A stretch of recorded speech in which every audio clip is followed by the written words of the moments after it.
প্রধানমন্ত্রী শেখ হাসিনার সরকার নেতাকর্মীদের বিপদে ফেলে নিজেই দেশ ছাড়ার পরিকল্পনায় রয়েছে, এমন মন্তব্য করেছেন জাতীয় নাগরিক পার্টি এনসিপির আহ্বায়ক নাহিদ ইসলাম।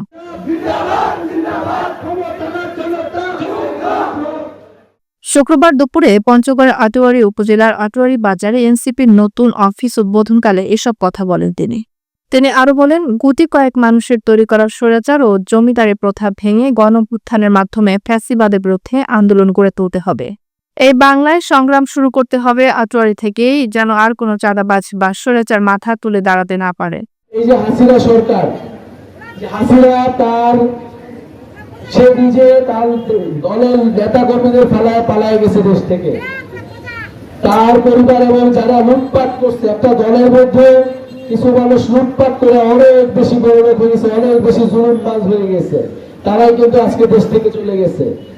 তাদের সকল নেতা কর্মীকে তারা বিপদে ফেলায় দেশ থেকে চলে গেছে। এইটা কোনো দলের নেতা হইতে পারে না। বাংলাদেশে এই যে গুটি কয়েক মানুষ স্বৈরাচার তৈরি করছে, ফ্যাসিস্টবাদ তৈরি করছে, এরাই সকল সম্পত্তির মালিক হয়েছে।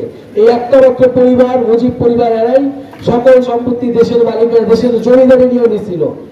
ফলে আমাদের এই জমিদারি প্রথা ভাঙছি আমরা গণঅভ্যুত্থানে। নতুন করে যদি কোনো জমিদারি প্রথা, নতুন করে কোনো স্বৈরাচার, ফ্যাসিস্ট, চাঁদাবাজ তৈরি হয়, তার বিরুদ্ধে আমাদের লড়াই করতে হবে, তার বিরুদ্ধে কথা বলতে হবে। এবং এই লড়াই, এই সংগ্রাম আমাদের অবশ্যই আটোয়ারী উপজেলা থেকেই শুরু করতে হবে। আবারও আমরা বাংলাদেশে যাতে নতুন করে কোনো ভয়ের সংস্কৃতি আমরা তৈরি না করি।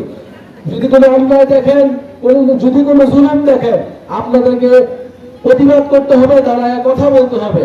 অনুষ্ঠানে আরও উপস্থিত ছিলেন এনসিপি উত্তরাঞ্চলের মুখ্য সংগঠক সার্জিস আলম, দক্ষিণাঞ্চলের মুখ্য সংগঠক হাসনাত আব্দুল্লাহ এবং স্থানীয় নেতাকর্মীরা।